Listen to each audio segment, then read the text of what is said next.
ये संसार की जड़ विद्या माया जो है भक्ति में बाधा है, और इसके पीछे आदमी ऐसा फंसता है, ऐसा पड़ता है कि ये माया उसे गधा बनाकर छोड़ती है, गधा बनाकर छोड़ती है।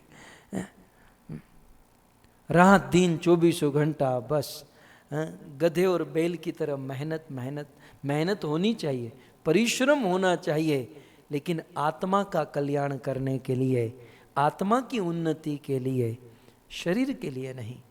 शरीर तो चलाने के लिए, टिकाने के लिए जो बेसिक मेहनत करनी चाहिए वो करें, लेकिन विशेष मेहनत, हार्डवर्क, परिश्रम ये आत्मा के लिए होना चाहिए। नहीं तो ठाकुर भक्ति विनोद जैसे संत उसे गधा कहते हैं। मैं नहीं कहता हूं, वो संत ऐसा कहते हैं।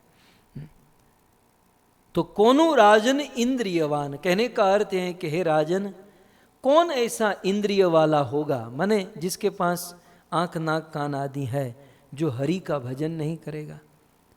भक्तों, आप सबके आशीर्वाद से, कृपा से मुझे ये सब मन में तत्कालीन प्रकट होते हैं कि इंद्रियवान शब्द क्यों कहा होगा। इंद्रियवान इसलिए भी कहा होगा, इंद्रिय कौन देता है मुझे ये बताइए। ये आंख किसने दी है? पूरे ब्रह्मांड को, पूरी दुनिया को देखने की शक्ति ये छोटी सी आंखों में किसने भरी है? डोनाल्ड ट्रंप ने कि नरेंद्र मोदी ने? हम पूरी दुनिया को, पूरे जगत को देख सकते हैं। जगत को देखने की शक्ति छोटी सी आंखों में कृष्ण ने भरी है, भगवान ने भरी है। जिस भगवान ने दुनिया को देखने की शक्ति आंखों में भरी है, इन आंखों से उस भगवान को यदि न देखे तो हम जैसे कृतघ्न और कोई नहीं कहे जाएंगे। कानों को सुनने की शक्ति किसने दी है? जिह्वा को खाने की, टेस्ट करने की शक्ति किसने दी है? ये प्रत्येक इंद्रिय को, रात को सोते हैं, सुबह जगाने की शक्ति कौन देता है? भक्तों, मैं तो रोज सुबह उठकर भगवान को प्रणाम करता हूं। मैं ज्यादा कुछ नहीं कहता हूं, मैं भगवान को ये कहता हूं, प्रभु धन्यवाद, आज आपने मुझे जगा दिया, आपने इस जीवन में एक दिन और दे दिया। सबसे पहले तो ये धन्यवाद मैं आपको करता हूं। कौन ये देता है? क्यारे फटाकड़ो થઈ જાય नक्की नहीं। ये शरीर बलून की तरह कब फूट जाएगा इसका कोई भरोसा नहीं है भक्तों। ये कब हता न हता થઈ जाए, ये कब प्रेजेंट टेस्ट पास्ट टेंस हो जाए, कब फोटो फ्रेम में चढ़ जाए, इसका कोई ठिकाना नहीं, कोई भरोसा नहीं। इसलिए यदि भजन करना चाहते हैं, कर लेना चाहिए। सबसे पहले ये देखें किसने दिया है ये सब। ध्रुव महाराज, 5 साल के बालक को ये बुद्धि है, लेकिन 50 साल के बूढ़ों को ये बुद्धि नहीं आई। श्रीमद् भागवत पढ़िए आप, 4 स्कंद में 5 साल का बालक ध्रुव कहता है कि हे प्रभु, हे कृष्ण, योन्तः प्रविष्ट मम वाचमिमां प्रसुप्ताम संजीवत्यखिल शक्ति धरस्व धामना। प्रभु, हम क्या थे? ये पंच महाभूत का बना हुआ पिंड है, ये पंच महाभूत का बना हुआ मांस का लोथड़ा है। प्रभु, आपने शक्ति भरी है, तब जाकर ये आंख देख सकती है। आपने शक्ति भरी है कि ये कान सुन सकते हैं। आपने शक्ति डाली है कि ये हाथ पांव काम करते हैं। जिस दिन आप निकल गए, ये शरीर कुछ काम का नहीं रहेगा। तो जिस भगवान ने इन इंद्रियों में शक्ति डाली है, उस भगवान की सेवा, पूजा, भक्ति न करे तो ध्रुव महाराज कहते हैं कि वह कृतघ्न माना जाएगा, और ऐसे जीव के लिए नरक में भी जगह नहीं मिलेगी। वैसे तो हम दुनिया में बड़े सोफिस्टिकेटेड बनते हैं ना, बड़े जेन्युइन बनते हैं। किसी से कोई पेन लिया, मोबाइल नंबर लिखा, जब वापस लौटाते हैं थैंक यू वेरी मच है। आम तो તમે બધા બહુ આમ जेन्युइन बनो છો कि थोड़ी सी पेन भी किसी की यूज की तो धन्यवाद, थैंक यू कहते हो। जिस भगवान ने यह इंद्रिया दी, यह शरीर दिया, शरीर चलाने के लिए हवा, पानी, प्रकाश, शक्ति दिया, क्या उस भगवान को थैंक यू कहने की आवश्यकता नहीं है? क्या उस भगवान को धन्यवाद कहने की जरूरत नहीं है? तब क्या कहते हैं, अभी क्या है, जब बूढ़े होंगे तब करेंगे। बूढ़े होकर अपने पांव पर खड़े भी रह सकते हैं, अपनी शक्ति से क्या बाथरूम भी जा सकते हैं। तो जब बूढ़े होकर ये सब नहीं कर सकते, भजन क्या करेंगे? इसलिए सुखदेव गोस्वामी ने बहुत सुंदर कहा, कौनु परीक्षित ऐसा कौन है इंद्रियवान, इंद्रिय वाला, जो मुकुंद चरणाम्बुजम न भजेत, जो भगवान मुकुंद के चरण कमलों की भक्ति नहीं करेगा? कौन है ऐसा? यदि इंद्रिया है तो अवश्य करेगा। भक्तों, कृष्ण प्रेम और ये सब तो दूर की बात है। सबसे पहले जिस ईश्वर ने ये इंद्रिया दी हैं, उस इंद्रियों का धन्यवाद करने के लिए उनका भजन करना चाहिए। इसलिए भक्ति रसामृत सिंधु में रूप गोस्वामी लिखते हैं कि ऋषिकेण ऋषिकेश सेवनम भक्ति रुच्यते। राम का, कृष्ण का एक नाम है ऋषिकेश। ऋषिक माने इंद्रिया, केश माने स्वामी, ईश माने स्वामी। कौन है कृष्ण राम? ये इंद्रियों के स्वामी हैं, जिन्होंने इंद्रिया दी है।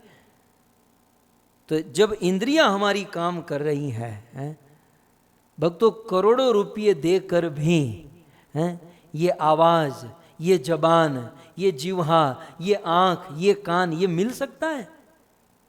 लेकिन ऐसी अमूल्य वस्तु जब भगवान ने दी है, इंद्रिया दी है, तो सुखदेव गोस्वामी का कहना है कि कौन इंद्रिय वाला व्यक्ति राम और कृष्ण का भजन नहीं करेगा? कौन नहीं करेगा? सो भक्तों, हमें ये सोचना चाहिए कि भगवान ने हमको अंधा भी नहीं बनाया, भगवान ने हमें लंगड़ा भी नहीं बनाया, भगवान ने हमें गूंगा भी नहीं बनाया। कितना स्वस्थ भगवान ने हमको बनाया। और इतना ही नहीं, बुद्धि भी दी कि अमेरिका जैसे देश में रहकर आप बड़ी बड़ी पोस्ट पर काम करते हैं। हमारी औकात से भगवान ने हमको ज्यादा ही दिया है, फिर भी हम उनका भजन न करें, तब तो जीव का सबसे बड़ा दुर्भाग्य माना जाएगा। सुखदेव गोस्वामी कथा को रोककर ये कमेंट दे रहे हैं, और स्पेशली हम जैसे लोगों के लिए, कि राजन, कौन इंद्रिय वाला होगा जो भजन नहीं करेगा? अरे वृंदावन की चिड़िया आंखों से देखकर कृष्ण का भजन करती, बेचारी और तो कुछ कर नहीं सकती, वो हाथ में माला लेकर घूम तो नहीं सकती है। तो हमारे ब्रज की चिड़िया आंखों से देखकर कृष्ण का भजन करती हैं, और ब्रज की गाय और बछड़े कानों से सुनकर, बांसुरी सुनकर कृष्ण का भजन करते हैं, और ब्रज की लता पता, ब्रज वृंदावन के पेड़ और पौधे कृष्ण का स्पर्श पाकर कृष्ण का भजन करते हैं। इन लोगों के पास केवल एक एक सेंसिस, केवल एक एक इंद्रिया है, लेकिन फिर भी कृष्ण का भजन करते हैं। और हमारे पास सारी इंद्रियां है, और सभी इंद्रियां ठीक से काम कर रही हैं, और फिर भी यदि हम भजन न करें, तब तो बहुत बड़ा दुर्भाग्य माना जाए। इसलिए कहते, कौन राजन इंद्रियवान, कौन इंद्रिय वाला है जो राम और कृष्ण का भजन नहीं करेगा? अंत में मैं शिव जी की एक बात कहकर आगे बढ़ूं। कैलाश के शिखर पर शिव जी पार्वती से कहते हैं कि पार्वती, इतनी सुंदर इंद्रियां मिली हो, आंख कान नाक, और हरि की कथा न सुने, हरि का भजन न करे, तो कहते हैं कि जिन हरि भगति हृदय नहीं आनी, शिव जी का वचन, जिन हरि भगति हृदय नहीं आनी, जीवन शव समान सो प्राणी। उस मनुष्य का जीवन शव के समान है, वो लाश है, क्योंकि जिस चीज के लिए मनुष्य जीवन मिला वो तो कर ही नहीं रहा है, और उसके अलावा जितना भी कुछ होता है सब कुछ कर रहा है। जिसके लिए जीवन मिला वो तो हो ही नहीं रहा है। इसलिए शिव जी ने कहा कि जिन हरि कथा सुनत नहीं काना, पार्वती जिन हरि कथा, इतना सुंदर कान मिला है और कान काम कर रहा है, तो जिन हरि कथा सुनत नहीं काना, श्रवण रंग अहि भवन समाना, तो उनके कान कान नहीं, सर्प के रहने के बिल है। और सो सिर कटी संबर तूला, जो न नमत गुरु हरिपद मूला। भगवान के चरणों में जो झुकता नहीं, प्रणाम नहीं करता, जो मस्तक कृष्ण के चरणों में आता नहीं, उसका मस्तक तो कट जाए, यही बेहतर है। ये शिव जी पार्वती को कहते हैं। तो कौनु राजन इंद्रियवान, हे राजन, कौन ऐसा इंद्रिय वाला होगा कि मुकुंद चरणाम्बुजम न भजेत, कि भगवान श्री कृष्ण, भगवान मुकुंद के चरण कमलों का भजन नहीं करेगा?